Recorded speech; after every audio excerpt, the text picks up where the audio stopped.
Hello and welcome to Talk Spooky to Me, the Ghost Story Guys mail show. I'm Brennan Storr. I'm Paul Bestall. And this is our chance to hear from you, our listeners. Paul, my friend, how you doing? I'm very well. I've survived a weekend of varying quality horror films, but I'm okay. I've made it out the other side. We've not had a storm or floods, and there doesn't seem to be a major issue that I've been involved in this week. So it's been a nice, normal week. Always welcome. They are in my world, yes. Yes.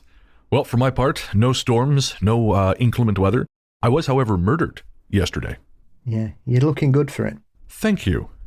Yes. Of course, for our listeners who are wondering what the hell I'm talking about, I mentioned on the last episode I had been cast in a horror short, and we finished shooting yesterday. So I was violently murdered with a knife by my on-screen wife.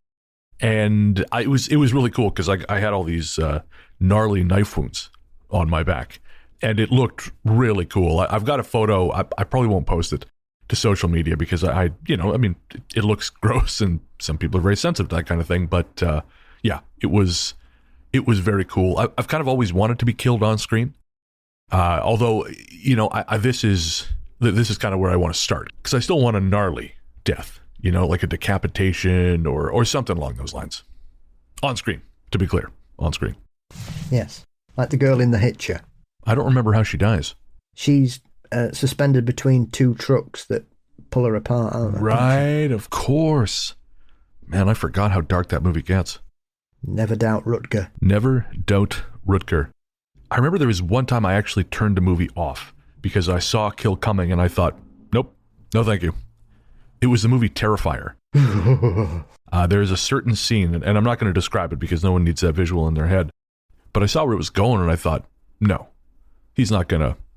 And then I realized very quickly, no, he is. And I thought, nope, no thank you. I do not need that in my life. I turned it off. And, I mean, the film did very well, and the sequel was a genuine phenomenon. And so I thought, well, maybe I should read about it, right? Maybe I should, because I like horror movies. So I read a synopsis online, I read a description of the couple of the kills, and I thought, no, I was right the first time. I do not need this in my brain. Yes, it is a very divisive series of films. Some people love them, and lots of people absolutely hate them. I fall somewhere in the middle, which is to say I just, I don't need to think about that.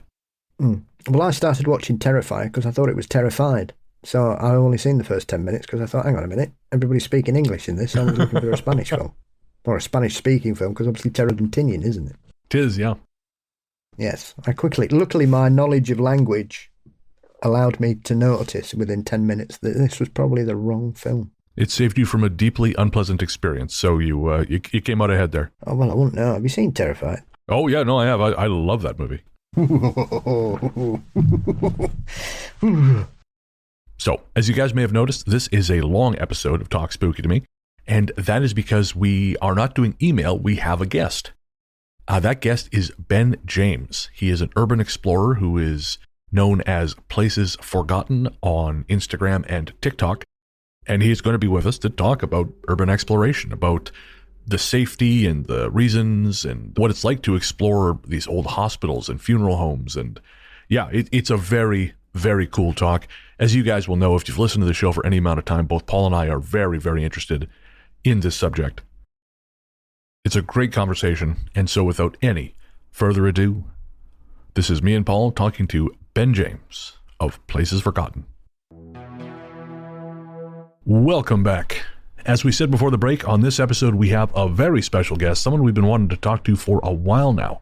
You know him from Instagram and TikTok as Places Forgotten. He is urban explorer extraordinaire Ben James. Ben, welcome to the Ghost Story Guys. Thank you so much for having me.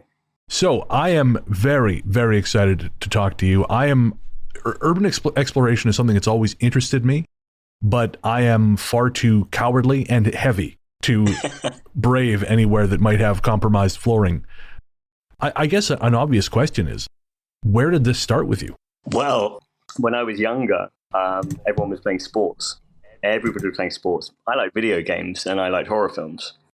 And I remember being a child, and there was a house near me, a very big house, and it was abandoned. And the story goes, there's always a story, I belonged to a brain surgeon who lost his family in a horrific accident, and he went mad, and he lives in the house. So I was like, well, let's go and see. and we went, and he was actually living there, but he was actually a homeless person. And it transpired that the whole story was made up. But I think I was 11 or 12. Oh, wow. And I went in on my own. My friends were too scared. And I think that kind of got me into it. And I thought, right, well, I'm either going to do this or I'm going to play football, or you guys know it as soccer. And I stuck with that. And the rest is history. That's fair. I would choose that over football/soccer too. I'd choose that over. Yeah, it's good taste. Yeah, no, that's fair. And so your early explorations were mostly UK based, but you've sort of expanded outward quite a bit now, haven't you? Yeah, so I used to, when I started, I did UK, and I predominantly just did houses. And I thought they were the best things ever. And when I say houses, I mean houses that, still had the clothes in the wardrobe, cereal in the cupboards, where everything was left, literally like witness protection or something had happened. There was, and I really liked houses, and I got known for doing granny houses. That's what people would make fun of me. Oh, Ben does granny houses, dead people's houses. And then I got a bit more into the darker things, and I like medical. And so I thought, I'm fed up of England. I went to Europe, and now I do Europe and a lot in the States.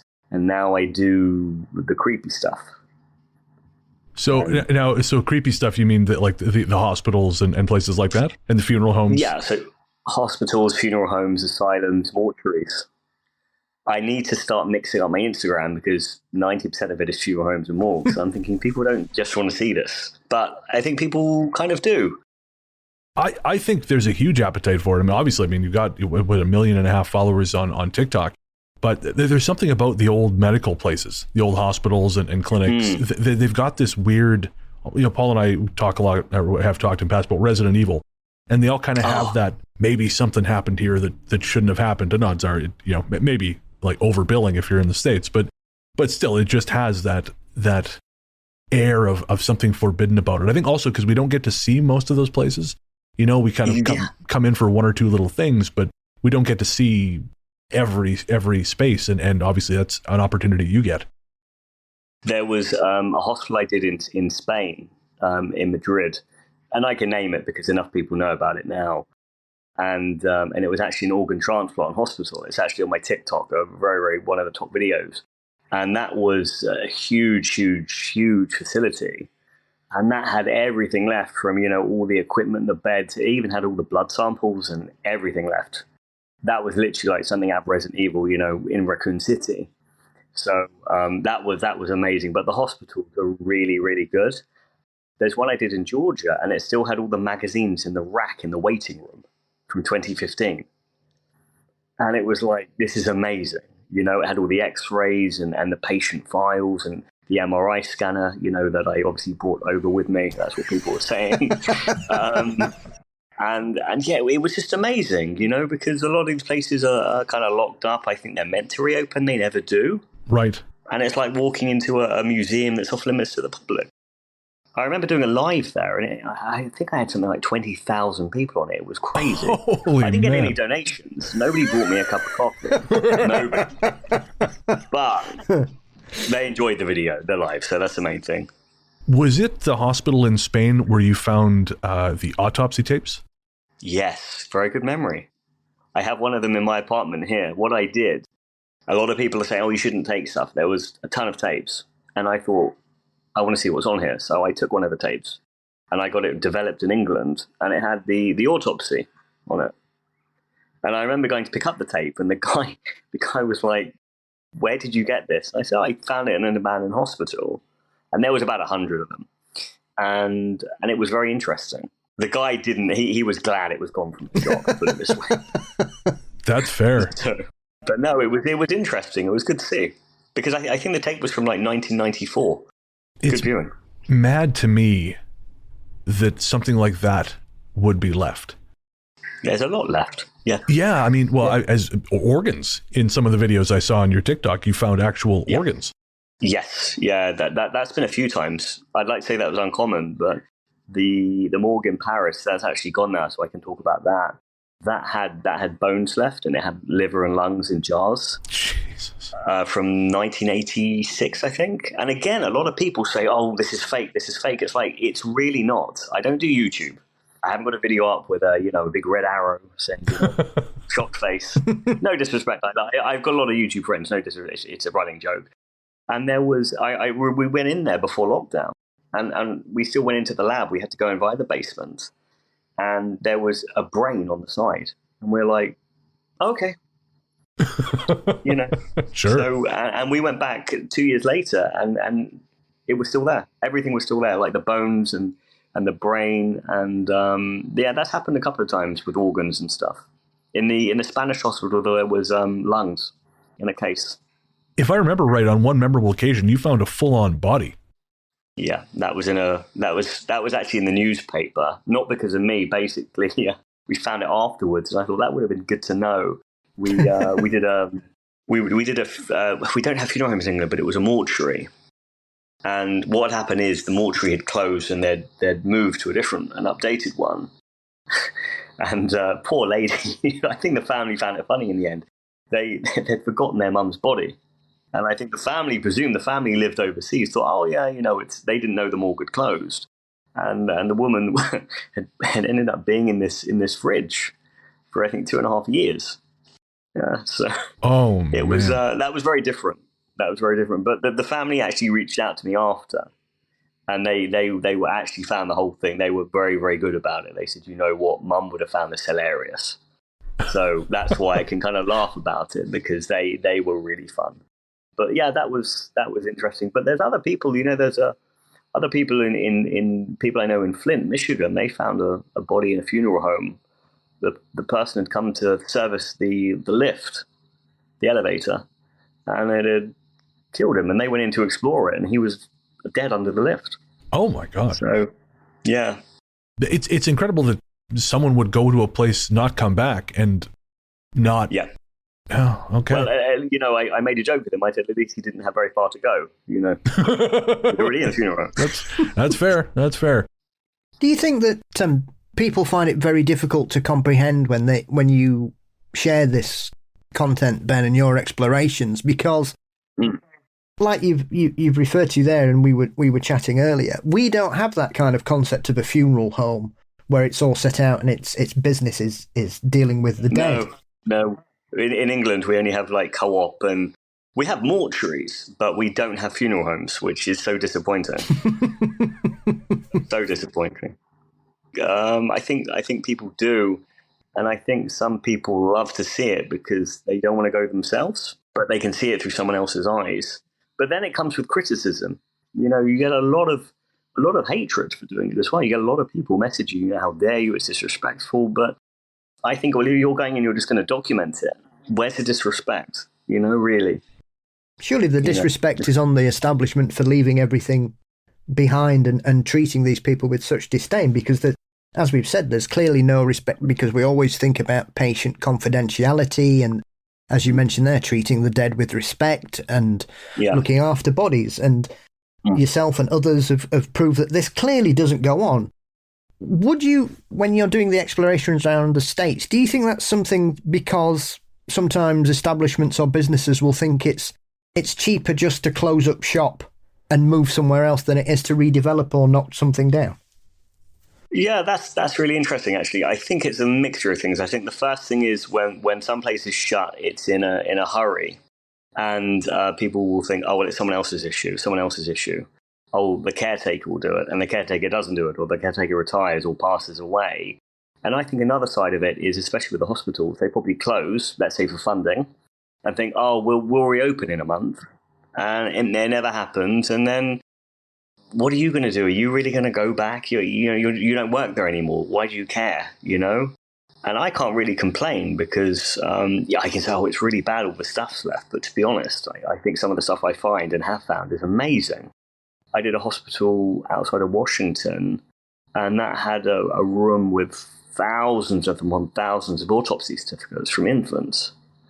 And that's on my TikTok. And when I say autopsy certificates, I'm talking full-on graphic, detailed reports with photos and everything. And actually, there were thousands of them. I have one framed in my kitchen.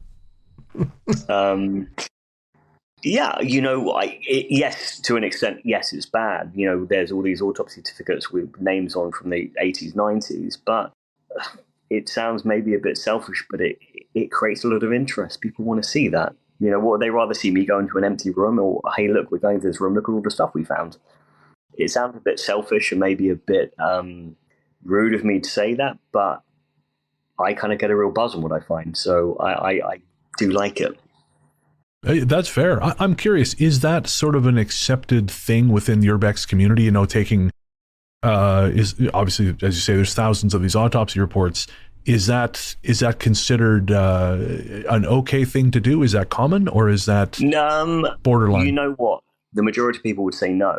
And a lot of people would say, oh, tape from the Spanish hospital, why would you take that? You shouldn't take things. Okay, but it's a tape.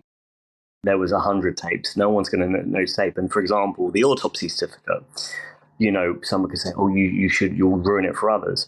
Let's say there was 2 of them or 3 or whatever. Yeah, taking one would make a difference. But when you've got a room with thousands of them, no one's going to know just one. And it's not like you're taking it for really personal gain. It's in a frame in my kitchen, and I admire it every day while I make my coffee.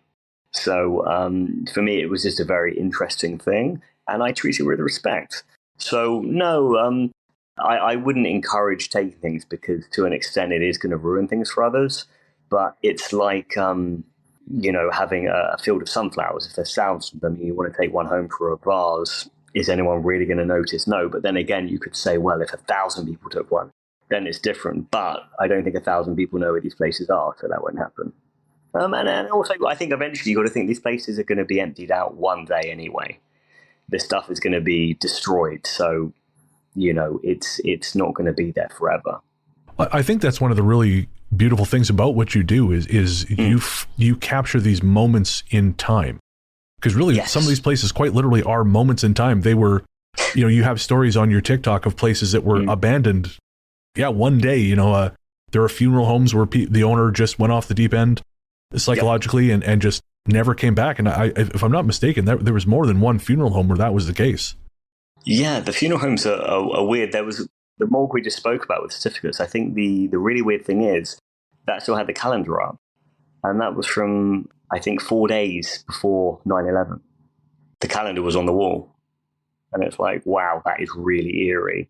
But yeah, a lot of the funeral homes, family run, and generally you've got embezzlement, fraud, mental illness that has caused them to close. You speak to the neighbors, you speak to family members, and you generally find the reason for it, because a lot of these businesses are very profitable, and then something goes wrong and they close. And you think, well, what's the reason for that? I did a funeral home recently in the Carolinas. I haven't posted it yet. And that still had all the hearses and all the caskets, and it still had the keys hanging up in the office for the hearses, and about 25 boxes of human remains, and still the whiteboard with the names on of the bodies they're taking today from 2015. So you think, well, what happened one day with that? Why didn't they come back to work? And then you kind of do your investigation and you find out the backstory. I'm curious, is the investigation, is that a common thing for urban explorers to do? Because although I'm not deeply familiar with the field, I know a handful of them, and I don't see other people doing that. So is that usual, or am I just finding the people who don't? I think some YouTubers do. A good YouTuber, a friend of mine, Carter, Big Banks on YouTube, he does a lot of research. You've got another guy, Jeremy, another good YouTuber. A lot of them will put in the work because people will ask, what's the story with this? And they want to be able to tell a story. But I think some people will just say, abandoned funeral home. But I like to kind of go into the reason of, okay, this is what happened. And I think it just makes it a bit more interesting for people as well. It's like you want to know the plot of a book, or you want to know the plot of a film before you see it. Here it is. And then people, I just think that they enjoy that a bit more. I mean, I found it definitely added context, and it made it more significant than just video after video of empty places, because I think after a while, you're just looking at empty places. I mean, that's cool, but I was actually saying this to someone last night. We have an upper limit for pure wonder. Yes. And I think, after a while, it just becomes samey. But if you've got something to engage with, I think it makes it much more memorable. It does. Like you said to me, this funeral home with the mental illness, and I kind of can think of the one that you were telling me. You know, people have like a reference point to go to, and it's like books on a shelf. It's, you know, oh, that is the book with this plot or that plot, and you kind of categorize it in your head. So, how do you choose the locations that you visit, Ben? Do you do any sort of recce in regards to a specific state in the US, or is it a kind of word on the street that people say, oh, this property is supposed to be really interesting? Or is it often just pure chance and you stumble across something? You know what? Stumble across. I always find it funny when you see like a newspaper article and it's like, photographer stumbles across this morgue. And it's like, you didn't stumble across it. You went there to take pictures. Yeah. You know, nobody stumbled. But no, to be fair, you can, especially in the States, you can do a lot of driving. And I found places just driving past, checked it out. And I've done it in Europe. And I'm like, oh, wow, this is a mortuary, or this is an asylum. So admittedly, yeah, there is some research that goes into it. But the community is very big. I've got some good friends in it. And I'm given help as well. And people will, I've got a friend of mine, Eric, who he's a courier, and he'll drive around. He'll go around all day and he'll just stumble across places, I'm using that word. And he'll go and he'll check it out. And then our other place, people will find things on Google Maps. I found stuff on Google. I mean, it's very easy. Let's say, I'll give you a perfect example. Let's say you're in Toronto. Okay. Put in Google, closed funeral home, Toronto. And chances are, or closed diner, closed hospital, you'll find an article. Okay, brilliant. Let's pin it on maps. Okay, that looks quite over. And go and drive and have a look at it. It's as simple as that. So some research, some places you do randomly come across, but a lot of it is just putting a bit of time in. And there's a lot out there to be found, like more than people realize. Is there a lot of competition within the community to find new spots? It's like school. Absolutely. You've got people that want to find the best spots. They want to be the first in. They want to be the first to post. They want to be the only person to post. Yes, it's very competitive, especially around YouTube. Yeah, because I can get it. People want the better pictures. They want to go to a place. Like, for example, there was a funeral home I did, and this is gone as well, so I can talk about this, in Orangeburg, in the Carolinas. And when I went, it was amazing. It had all the cars and everything was left. But then the week before, there was a room full of caskets, like 20, 30 caskets. When I went, they were gone. I think somebody took them. But then it's a case of, oh, well, when I went, it had the caskets. So it is that bit of competition. It's like, oh, that's cool. And sometimes there's that bit of, not jealousy, but thinking, oh, I would have liked to see it like that. But then you think, well, I'm lucky to see it anywhere it is. So, yeah, there is competition in every aspect of the hobby, unfortunately. But I think it would be like that in any hobby, you know, even if you were doing bird watching or something. Yeah, or podcasting. I mean, there's... there we are. Have you ever kind of stumbled... I've said it again, that word. It's okay, we're doing the trend now. Have you ever come across anything like the famous footage from the guys in Australia who went into that dilapidated fun fair, and there was a shark in formaldehyde in a tank? Oh, that was in Australia. Yeah, that was in the old SeaWorld, wasn't there? Yeah. No, I haven't. I mean, look, what have I found? I found brains, organs, bones, death certificates, chemicals, human remains. That's as bad as far as I've found. I mean, when you do houses, there's all the personal effects, you know, even all the family photos, wedding photos. I never understand why people don't take wedding photos, false teeth, stuff like that. But no, I never found a shark. Like, the most stuff I found is in the funeral homes. But, you know, even I did a funeral home in the Carolinas, and that still had the jewelry from the dead people, you know, the gold and the pearls and everything. But no, that one in Australia, I think that shark got rescued. Yeah, they did. I think they crowdfunded it and got it rescued and repaired because it was leaking. Yeah, so no, I've never found anything like that. I did find a human skull in a box in a funeral home. Like, that was obviously ex-display. But nothing as big as the shark, unfortunately. Would be nice. Maybe. You never know what you'll find. I think, once again, it's one of those things that we just presume if somebody leaves a house or something, Ben, that they do take everything. But as we've mentioned here, I was walking to my local shops from where I live. I live in Sheffield city centre, and I walked through this little ginnel on my way there, and there was a big skip that just appeared one particular day, and they were obviously clearing a house out. And then the following day, when I went past, on top of it was an urn. So it was clearly somebody's ashes. That it was in a big decorative box, like this was obviously like a couple of feet tall. It was all beautifully decorated. It said R.I.P. Ken on it and had lovely pictures.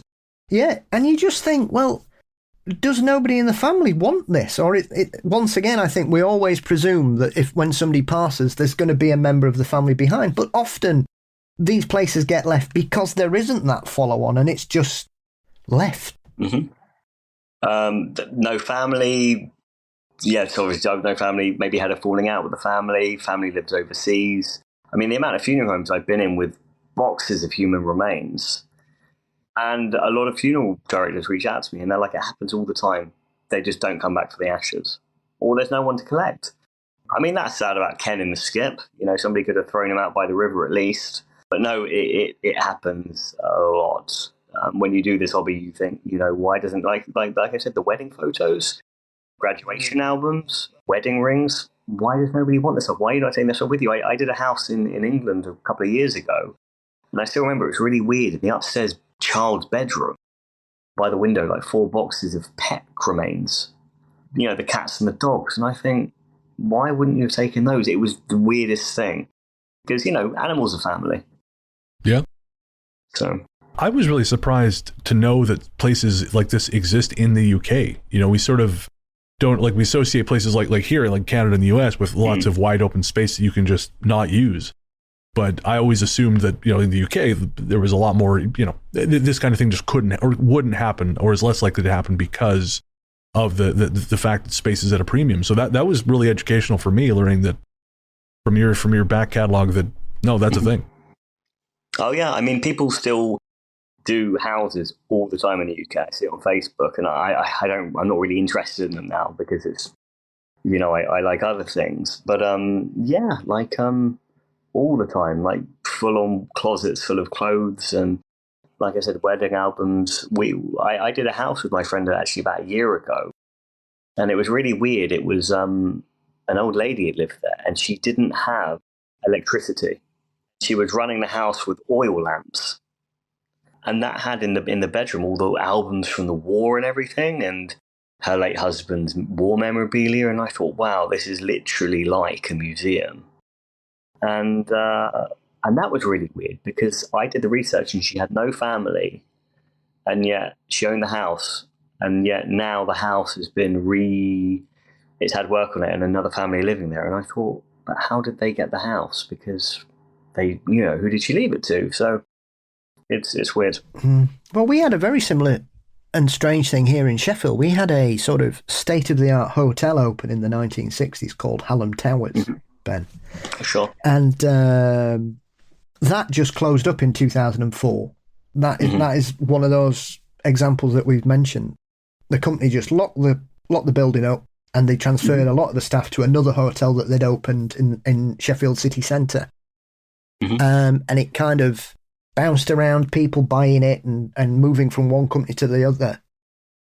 It's only just been redeveloped after 18 years, but that was like a mirror into sort of 60s high chic hotel design, because it was all still beautifully decorated. It eventually became quite dilapidated, and unfortunately somebody lost their life in there because they fell through a banister. But I think they were drunk when they sort of braved it, which is never a good idea, really. And so it was one of those things that until this chap had passed away, I'd lived within a mile of this building. I didn't even know it was abandoned. And you could see it on the skyline. You can see it now from where I am. If I go outside, I can look towards the hill in Broom Hill, and you can see it. But we just always assumed it was probably part of the university or something. The fact that it was an abandoned, massive building. We're talking like 25 floors. Grand staircases. Yeah, and everything. Beautiful oak-panelled lifts, all the original carpeting fixtures, all the tables and everything. I'd have liked to see that. Bare, The bar area and all that, it was all beautifully decorated. Just left. And it was just sat there for so long. Even though people owned it, Ben, they just kind of thought, oh, well, we'll get round to it. Yeah, but that happens more and more, even with the houses. Even if they are left to the family and they're falling apart, the family don't even want to sell them, they're not bothered. And then you think, well, why wouldn't you at least sell it, let somebody else have it, you know? More money than sense, I think. It's a problem I wish I had. Oh, wouldn't that be a great problem to have? Yes, sir. Going back to houses, there was a house that you've got on TikTok with a bunch of dolls in it. Oh, my God. Banished Doll's House. Yeah, so that was Spain? That was in Spain. And you mentioned something that there's like all these legends have kind of grown up around the place in terms of like they believe that the house. Yeah, amazing. It's one of the best houses. I say I don't really like houses. That was really an exception. I mean, I don't know if you saw the video, but that had thousands upon thousands, probably a couple of thousand dolls there. Really, that many? Wow. Every room was floor to ceiling. It was amazing. And the lady was a collector. The story went that she lost her children and her husband, and she collected the dolls to cope with her grief. And soon enough, she had a house full of dolls. And she died in, I think, 2017. And the house has just been left. And it's slowly falling apart. The ceilings are collapsing. And the neighbors say that if anybody goes in the house and removes a doll, you'll be cursed. So that's why all the dolls have stayed. Interesting.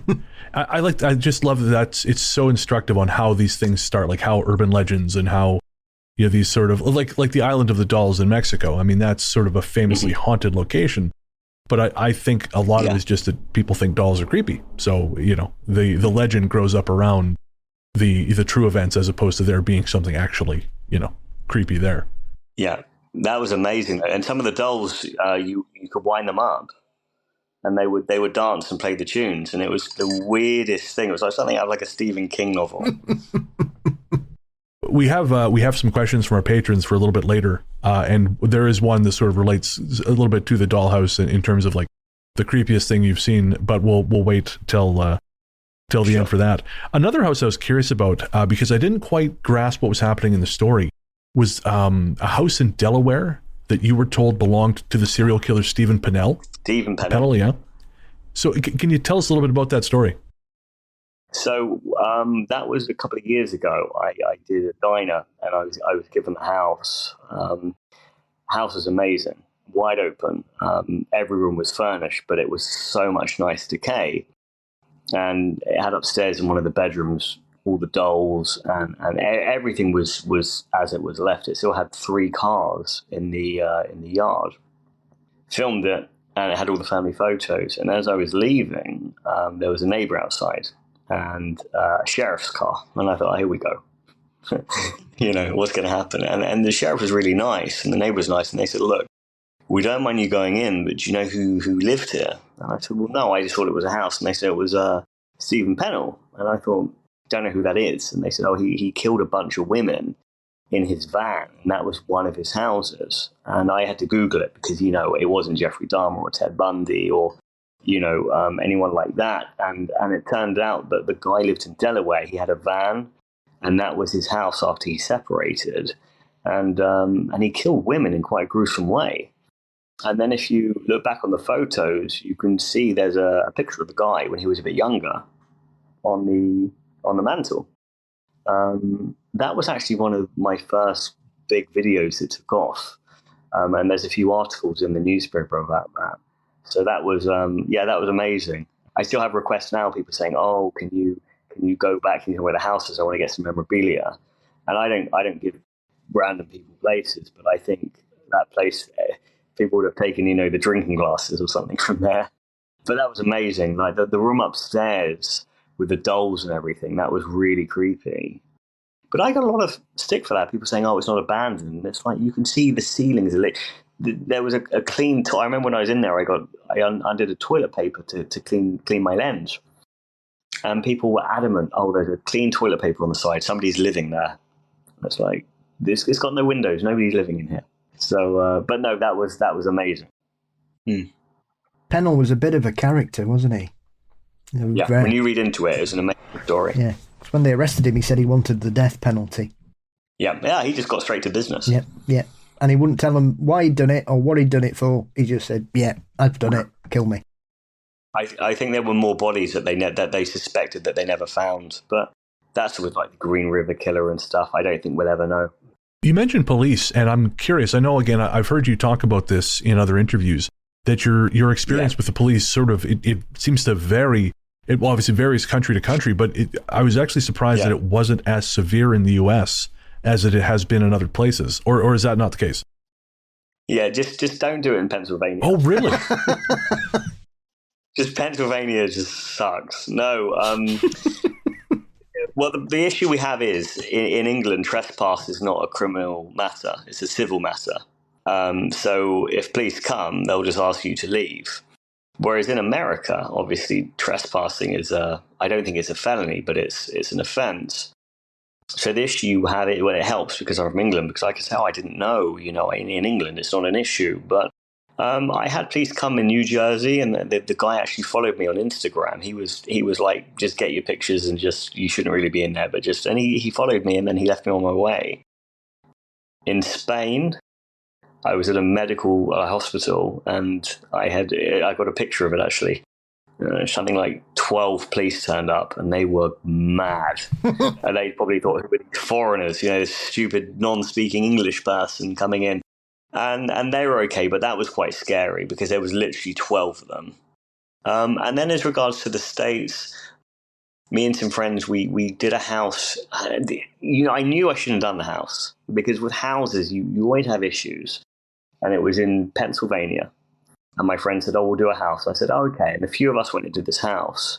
And the only place we could park was outside it. And this was in rural Pennsylvania. So you could see the car from the road, but there was nowhere else to park. And taking the pictures in the house, I'm thinking, this feels off. And then the sheriffs turned up. And they were not friendly, because they were like, look, you blatantly ignored the no trespassing signs.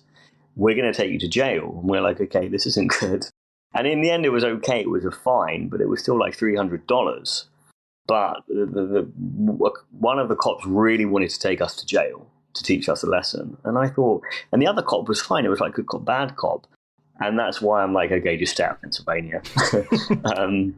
So that's really been the only time that there's been an issue. I think being British, I hope no cops are watching this, but it helps me get away with it a bit. They're going to have a picture of me in the police station. I'm like, don't listen to this guy. He knows what he's doing. But no, I'm very lucky, because I know a lot of people have had a lot of issue with the police. But then again, I think it depends on the place. Like if you're doing a power station, military grounds, government places. But if you're doing a house and a funeral home, who really cares? And a lot of the neighbors can be a bit funny. But I remember I did a funeral home in New Jersey, and I couldn't get in, could not find a way into the funeral home. And there was just a guy, one of the neighbors, walking around smoking. And there was a top window, and I said, look, I really want to get in here. And and I gave him $10, and he gave me a leg up in the window. But, he was happy, and I was happy. And police drove past that one, and they don't really mind. I think they have better things to do. Yeah, especially in New Jersey. Yep. Oh, exactly. Before we get to the listener questions, I was curious, because obviously shows Ghost Story Guys, and we typically talk about spooky things and strange things, and you've said in interviews that typically this has not been an issue for you. But you alluded to something that happened in a hospital in Italy that was strange, and I was curious to hear that story. I still get, when you mention that, I still get goosebumps thinking about it. And I'm not really a believer. And the Italian asylum. So what happened? That's another video on my TikTok. We did an asylum. It's based on the PlayStation game Day of Light. And a lot of the asylums in Italy and Europe were notorious for mistreatment of patients. Misguided treatments and just cruelty. And me and my friends, we were looking for a way into this asylum for 2 hours. It was like a fortress. I mean, it was really hard. They'd gone to town on keeping people out. But when you're in there, it was very secure, as in there was no holes in the roof. There were no open windows. It was very, very secure. And we did the patient rooms, and they all had typically bars on the window, no open windows, and metal beds. We're on the top floor. We did bedroom, bedroom, bedroom, bedroom, because you check each room. And as we left one room, we were literally in the next. And clear as day. You know when I don't know if you know what I mean. You know when you know what a sound is made by. Clear as day, we were 5 feet from the room we just come in, and we heard what is the only explanation is a fist banging down on a bed frame 5 times, very hard, very aggressively. You know what it is, somebody hitting a bed, and you were like, okay, and we stopped, and we looked back, and we're like, okay, and we went back in the room. There wasn't a bird. There wasn't, like I said, this place wasn't open to the elements. There was no birds. There was nothing that would have made the noise. We left and we thought, okay, we'll probably just go. We had just the longest walk back to the car, and we just kind of agreed we just wouldn't talk about it. But it was horrible. And it wasn't, a lot of people could say, oh, maybe it was debris or a bird. There was nothing in this place. And for me to say that, because I've been in these funeral homes and everything, and I've never had an issue, that was terrifying. And that was the only thing. It was without doubt in my mind, it was a fist smacking down. And it wasn't like there were other people in there. There was nobody else in this place. We went back in the room. These were cells designed for patients. This wasn't like anybody could do it and run off. So yeah, I'm glad that we left. But what an experience. No kidding. I mean, to have it happen 5 times too, I mean, that's significant. Like, you can say something dropped from a ceiling once, maybe twice, but 5 times in succession, that's difficult to write off. Yeah. After this, I'll message my friend who was with me, and I'll say, oh, do you remember that? And he'll just be like, I don't want to talk about that. Let's not. I mean, that's not uncommon with people who have weird experiences. We're pretty... I think agnostic is the wrong word, but we obviously, Paul and I believe in these things. We've had our own experiences, but not necessarily in the standard, someone died here and their spirit remains and so on and so forth. We just kind of like to say that, the world is a lot stranger than we probably think. Correct. And I think there's a lot that we don't know, and people can have conversations and opinions, but we don't know anything really about the other side or what lays behind. Hopefully we'll never know. That's exactly it. I'm certainly in no hurry to find out myself.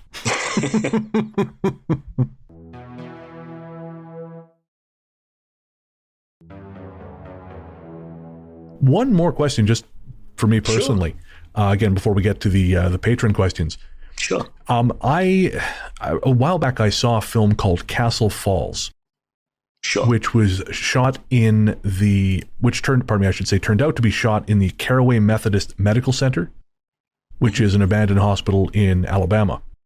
And good. I love Alabama. Yeah. Have you been to that particular hospital? I haven't been to that hospital, but I know of it. So I watched an Urbex video on YouTube of someone checking out this place, and they got a little bit freaked out, not by anything paranormal, but it appeared to be that there was a group of men in there possibly stripping copper. Yes, scrappers. Scrappers, yeah. And I mean, that seems like a real possible danger, depending on the caliber of person you're running into stripping copper. Mm-hmm. Have you ever had a moment like that where you've thought, I don't know if I necessarily feel safe, or you've run into someone who's doing that kind of thing in a place? Yeah, it happens a lot in the hospitals because they take the copper from the ceilings and the pipes. I did a school. I mean, your schools are huge, and this was a high school in Connecticut. And I haven't done a video on it, but this place was ginormous. And it had everything left. Bumped into a couple of explorers there, and they said, oh, yeah, there's scrappers in here as we speak. Okay. And apparently some of them can be very aggressive, and some of them, as long as you leave them alone, are okay. And I came across a guy, and he was literally collecting the padlocks off all the lockers and putting them in a bucket. Hundreds of them, hundreds upon hundreds. And I said, how much are you going to get for this? And he was like, $5 a padlock. And I was like, oh, okay. And then he walked up the hallway, and I still remember he turned around to me, and he said, just so you know, he said, if you follow me or you call the cops, he said, I'm going to stab you and leave you here to die. And I'm like, that's fine. I'm going to go up here and take some pictures.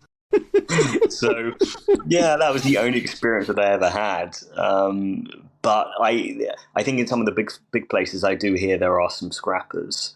I mean, look, even the funeral homes. I went to one. Somebody came and they took all the caskets. You see all my videos, people comment, "Where's this? I want to take the caskets." They're, $2, $4, $5,000. It saved me buying one to be buried in. So I think it's opportunists as well. So, but that's the only experience I've had. But that was a big site. When you're going into a funeral home, there's not really enough. But I always do when I go into a place. I always call out. The first thing I do, I call out, and I say, if anyone's here, I'm just taking photographs. It's all good, because I don't want to come around the corner and bump into anybody. Yeah, continue. If you're doing your drug deals, I'm not going to interrupt you. I'm not interested in that. I just want my photos. So, yeah, before we let you go, I mean, we could keep talking to you forever. I actually was shocked to see that 45 minutes had gone by. Do you have a few minutes to answer some patron questions? Of course. Perfect. So, our patron Rin wants to know, what was the scariest thing you've experienced? I have to wonder if being threatened with a stabbing might qualify, but tell me. Yeah, I mean, I did a funeral home quite recently, actually. I mean, yeah, the scariest thing, obviously, the scrapper was bad. When you find human remains, that's pretty bad. But I went to look at a funeral home recently in Florida. Went in, and I thought this place is empty. Went in, there was a woman asleep inside, and I said, "Look, I'm just taking pictures. Are you okay?" And she said, "Oh yeah, I'm fine." And then I kept looking, and I was trying to find the prep room with the slab. It's my favorite thing. And I went in there, and there was about 4 guys in there, like cooking, obviously drugs, meth, whatever. And I kind of stopped dead in my tracks, and I thought, okay, slowly backing out, and one of these guys lets out like a massive kind of growling sound, and I literally, it's one of the only times I turned around and I just ran. I thought, yeah, I'm not going to do a video here. So a lot of people can say, scary is in paranormal. Yeah, you've got the Italian hospital, but I mean, I have this saying, I think the dead, there's no reason to be afraid of the dead. It's the living that can hurt you. And that was an example. I mean, I don't know what these guys would have done, but that was one I was glad I didn't stay for. Running was the right choice. Yeah, I had a friend that was checking out a funeral home for me in Alabama, and he was driving his van, and I still remember the voice note from him. He drove up to it. I think it was 2:00 in the morning, and he said this was like something out of a horror film. He just sees this black figure coming out towards the van, full pelt, like the T-1000 from Terminator 2. And Eric said to me, he said, this guy didn't know I wasn't in a van full of guys. This guy was running, and this guy was running to do something. And he said he just reversed it, and he hightailed it out of there. And he was looking in the rear view, and the guy was still running towards him. And he was like, dude, he said, I don't care if that's the best funeral home, I'm not going back there. And you think, who was this guy? Why running? What was he going to do? It's funny, we think of these abandoned spaces as abandoned, right? Like, oh, they're, I can get up to whatever I want here. But there are a lot of other folks who get up to things that require no witnesses who also are aware of these spots. I was in Jasper in Alabama. Went to a house, looked amazing, like something out of American Horror Story. Was walking up, and I still remember this guy who was like 6'5", a big vest. And he had a shotgun, and he came out. He said, "Can I help you?" And I said, "Oh yeah, I'm doing TikTok at the abandoned house. I'm just waiting for a friend." And he took the shotgun out and he put it in his hands, and he said, "Okay." He said, "Maybe you want to go and wait for your," because I didn't tell him that I was there for the house. I said, "Oh, I'm waiting," and he said, "Okay." And he said, "Maybe you should go and wait somewhere else." And he gave me this menacing look, and then these 2 guys came out from the house, and I thought, okay, and I think it was like a trap house or something, because there's no way they were living there. And I was like, yeah, that's fine. I got back in the car. I remember I said to my friend, "Why did you send me here?" That was a recommendation. Like, you're trying to get me killed. Something out of Breaking Bad. So yeah, lots of Alabama, lots of these houses, I think a lot of them can be used for that, trap houses. You have got to be careful. That's why if you do houses, I normally always like to do them after I know somebody's been. for that specific reason. Because even like the outskirts of, Mississippi and stuff, you see a house, you think, oh, that's definitely abandoned. Broken windows and everything, and somebody's living in there. And it's not like a trap house, it's just like a hermit who lives like that, something out of Texas Chainsaw Massacre. So, yeah, you've got to be careful. So that sort of leads into my next question, which this may have already been answered then. This comes from Alyssa. She said, has there ever been a place that creeps you out in a something bad happened here kind of way? Not necessarily paranormal, just an eerie, bad feeling. Yeah, I mean, the Steve Pennell house had a very, very bad feel to it. And that's before I met the sheriff, and he told me. A lot of places do have a real feeling. And I remember I did a funeral home in the Carolinas, and that's gone now. It's the one on my TikTok with the white hearses outside the Rolls Royces. It took me a long time to get in there, and I cracked a rib getting in there, incidentally. And I remember I was in there, and I thought, you know what, I don't want to do this. I still remember I couldn't put my finger on it. I just had the worst feeling of dread in that place, and I thought, this is just, I got to be really quick in here. And I could never put my finger on it. And I remember walking down the hallway towards the chapel of rest and the embalming room. And I thought, did I see something corner of my? No, you didn't. Just do your video, do your pictures. And I got out of there and I could not wait to leave. It was just the worst feeling of dread. And then I found out, the family messaged me, that the owner had been found dead, apparently by natural causes, in the embalming room. He'd had a heart attack, I think. And there was a room in there full of caskets, and his casket was in there that he was promised that he would have been buried in, and he wasn't buried in it. And the weird thing is, they'd like gone around and like nailed wood. They'd nailed wood to all the doors from the inside, apparently to stop his spirit escaping. And I thought, oh, but then I do remember being in there, and it was a horrible feeling of dread in there. I still remember it. I couldn't wait. And normally when I'm in a funeral home, I'm like a child in a sweet shop. This one I did not like. I remember that video, and I was wondering why they would want to keep his spirit there. That seemed strange. Yeah, I know. Apparently he loved the funeral home. I think he wants to be there when he dies. They're the weirdest thing. Apparently they nailed the wood to keep him inside. It's the weirdest thing. But I had the family message me about that, and they said, yeah, it's true. So I'm not sure what's stranger, that or the woman who had the breakdown and said the dead were coming back to life. Oh, the best funeral home, Kingstree. That's gone now, so I can name that. Yeah, she I think she's still alive. She's in an institution now. She had a breakdown and said that the dead were apparently coming back to life. That was the one with the hearses and the pink casket. Oh, okay, yeah. That everybody said, oh, I bought the casket there. I'm like, no, I didn't. Yeah. But that's all been cleared out now. That's going to be a drug rehabilitation center. Yeah, she said the dead were coming back to life. She had a breakdown, and it sat empty for about 6 years. I think the IRS took it for non-payment of taxes, and now I think it's been sold. But yeah, that was the neighbors were really nice there. But they said, yeah, she was just going mad. They don't know whether it was the chemical she was working with or it was just a mental illness. But that was quite sinister as well. So, and the next question we have from Caitlin is along similar lines.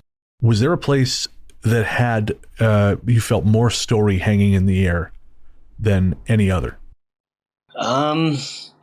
More story, as in stuff to know what happened there. Yeah, a place where you felt like this is really a lived-in place. This was really like it really gave you a sense of what it had been. Yeah, I mean, I guess in all the places were like that, but I did a funeral home that was actually a family home as well upstairs, and that was really weird because it had all the living quarters upstairs, and it still had a newspaper of the owner's obituary on the dining table, and I thought, so you've read the newspaper from, I think, 2005. You put the newspaper down, you've locked the doors, you never come back. And I thought, that's really weird. Did you close the day that the owner's funeral was? And then it turned out that his was the last funeral that they had there. And apparently the family never wanted to go back. And they just locked it up one day and they left. That had all the caskets, like 100 caskets in the outbuilding. It was amazing. That's really amazing. I have to put that video up. And that interested me a lot because obviously I thought, well, this isn't, I couldn't figure out the dates and everything, and I had to do a lot of research for that. But I think it's fair to say that's with any place. You always want to find out a bit more about a story, about what happened, and whether that's the hospital or the certificates or anything. You always want to find out more. They've always got more stories to tell. Right. Okay. So next question, and this is actually something I would have asked earlier on, but I knew that Selena had put this here. So she said, this is a super practical question. How do you risk assess a place before entering? By that, I mean, how do you know it's not going to collapse in some way? That's a good question. I should actually do risk assessments. And the truth is, I wouldn't say I don't, but you generally, when you've been doing it long enough, you kind of figure out what to look for. Weak floors, asbestos, stuff like that. I wouldn't really go into places that look like they're, well, I say that, but the mortuary I did in Washington was literally falling down. You know what? I probably take more risks than I should. But at the same time, you've got to be sensible. And if you think something isn't worth a risk, then you don't leave. No injury is worth a TikTok video or an Instagram post. So I think you literally just play it by ear. If you think the floors are weak, go around the outside. Try and tread lightly. Just play it by ear when you go in. But at the same time, never do a place at night. I don't do a place at night anyway. Fear of homeless, scrappers, or that just very reason. And generally, just take your time. A lot of people will run into a place and they'll rush in and they'll fall down a hole. So just take your time. Make sure you take a flashlight. Make sure that you kind of go in daylight. And I think any hobby is going to have a risk. So you just got to be as safe as possible. Always take a couple of plasters with you as well. First aid is really important. Do you let people know where you're going, Ben, or if you do them alone, or do you often team up and do them with a partner for that precise reason? I don't really do them alone for that exact reason, because if you go to a place and fall down a hole, how's anyone going to know where you are? Safety in numbers, so no, I generally always go with a friend for that specific reason. One of my friends, he goes at night on his own. Crazy. He goes in these funeral homes on his own at night. I think it could be anybody in there. He's like, no, it's fine. But no, going back to that question earlier as well, that's always the thing. Make sure that people know where you are and don't go on your own, because some of these places, you think you're in like rural. I remember doing a house in Georgia, and it was in the most rural part. And I almost got caught by the owner, but I didn't, luckily. He caught me 2 minutes after I left the house. And I thought, you could get taken from any of these places, your phone thrown in a river. Nobody will ever see you again. So that's why safety in numbers is good. Just to be on the safe side.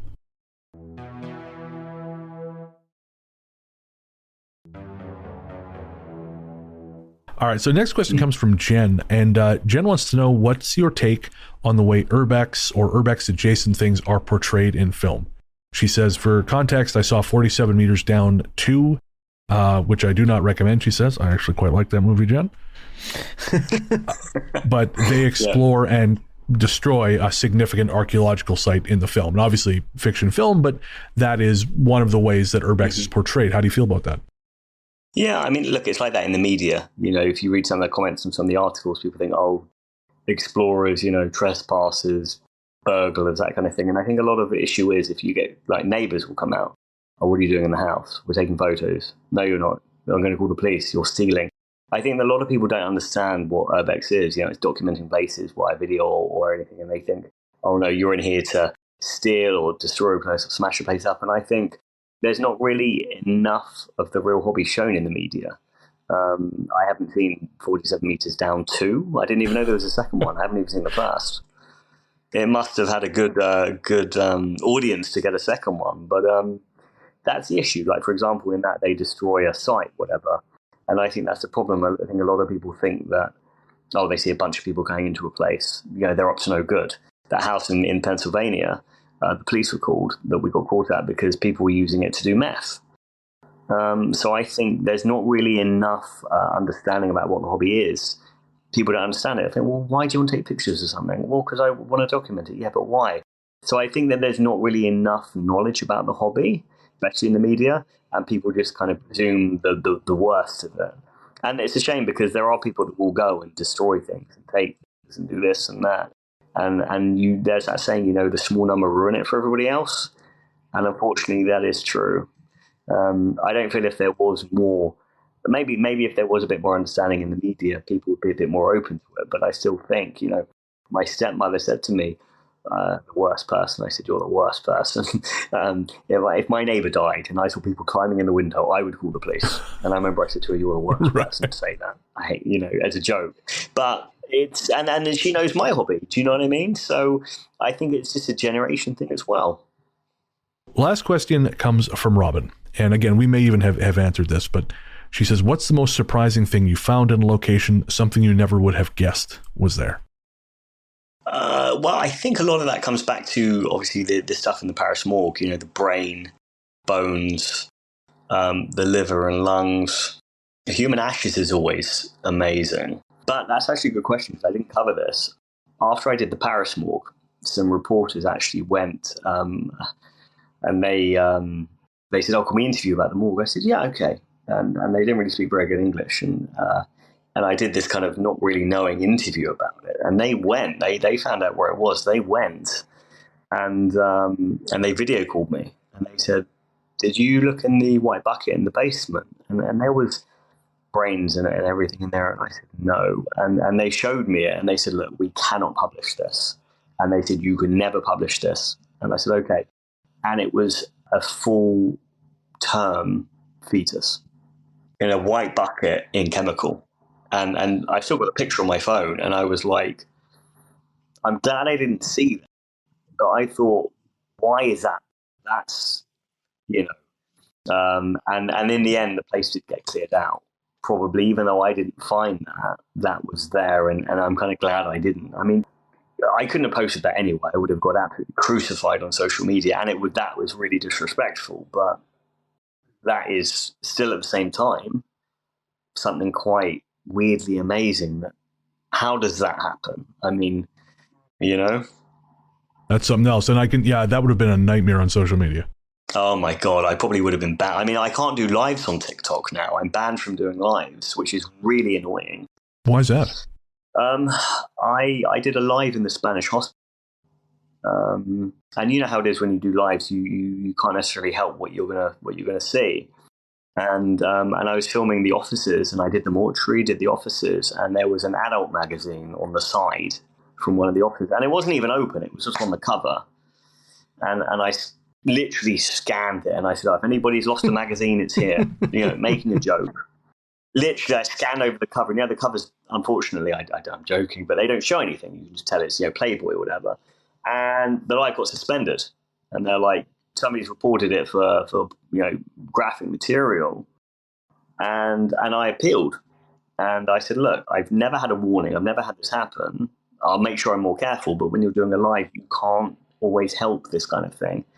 And TikTok were just like, no, that's it. And I thought, wait, you don't even get a warning? It's like a one strike, and that was really annoying because you'll go on TikTok now and you'll see some people advertising some services, should we say, and that sort of thing. And I think, well, hang on, that's allowed, but mine isn't. And I thought, I've got quite a big account on there. So I would like to be reinstated on that because I really like doing those. But yes, that was very annoying. Yeah, that would. I've heard so many stories about that. There's a podcast to listen to, and they do the news essentially. They cover the news, and they'll play clips and they'll talk about the clips. Mm-hmm. And they were talking about some anti-vaccine idiot, and they were poking holes in his argument, and their channel was suspended for spreading vaccine misinformation, despite the fact that they were talking about this guy. They were covering the clip. And this was on TikTok? No, this was on YouTube. No warning. There was really no appeals process. Well, this is how it was with TikTok. I thought, fair enough, give me a warning. Now, if I try and go live, it says you cannot go live due to multiple violations. So I'm thinking it was one time. Give me a break. At least give me a warning. Yeah, that's insane. Yeah, it happened to me 3 years ago, and we were talking about a specific hotel in Wisconsin. And it's a very well-known hotel, and it's used by the Milwaukee Brewers baseball team to host the away team. And a lot of players won't stay in it because it's haunted. And so we were talking about this hotel. And then I just got an email saying we've taken it down for illegal content. And I was like, what? Because, I've done, 270 interviews by this point, Ben. And we have the occasional swear word, as happens in a conversation, but nothing explicit or anything. And the only thing I could work out was this name of a hotel. If you were really stupid or just an algorithm, you would assume it might be talking about a certain sexual reference. But it's not. It's a well-known hotel. It's what it's called. You can't call it something else. So I removed any mention of it, and they allowed it. So I can only assume that they have some kind of system that picks up offensive terms or sexual connotation. And even I tried explaining it, nothing. They upheld it, and I've had a strike ever since. Yeah. Well, I mean, like I said, I've seen some things on TikTok about people advertising services, should we say, subscription-based. And I think, well, hang on a minute, that's allowed, and that is frustrating, but what can you do? Well, Ben, thank you so much for your time, man. And this has been a blast. I'm sure we could talk a lot longer. Where can everyone find you online? So just Instagram and TikTok. So it's just places_forgotten. I do have YouTube, but to be honest, I never use it. So stay away from it. You'll be very disappointed. But yeah, just on those. And I really appreciate you guys having me on. Our pleasure, Ben. Thank you. Again, our guest has been Ben James of Places Forgotten. You will find links to all his social media in the show notes. Make sure to check him out, folks. Welcome back. Thanks again to Ben James for hanging out with us. Don't forget to check out Ben's TikTok and Instagram accounts, both as Places_Forgotten. We'll have a link to those in the show notes. All right, my friend, where can everyone find you online? You can find me under either Paul Bestall on Instagram or Mysteries and Monsters across all social media networks and podcast platforms. Lovely. I'm on Instagram, he said, ? Yes. Instagram. I have to think about it, Paul. Yikes. I'm on Instagram. It's all those brains in buckets. It's got to you. I'm telling you. I'm on Instagram, Threads, Blue Sky, and Letterboxd as Largely the Truth. You can find my other show, Weird Together, on podcast platforms everywhere. And that is a look at the latest and greatest in independent horror through a sociological lens. It is both less and more nerdy than it sounds. And that is co-hosted, of course, with Dr. Joseph Camo. All right, we have a musical guest on this episode. She is a past musical guest. She is Tracy Barnett with her latest track, Everything is Changing. You can find more of Tracy's stuff on streaming platforms everywhere, and we'll put a link in the show notes where you can find more from her. Paul, this is weird. This is an episode where we actually haven't had much, like we've talked a lot off air, but we haven't talked much on the show. No, it makes a nice change, but I'm sure we'll be back to normal soon. I have no doubt. All right, folks. Well, thank you as always for joining us, and we will leave you with Tracy Barnett and Everything is Changing.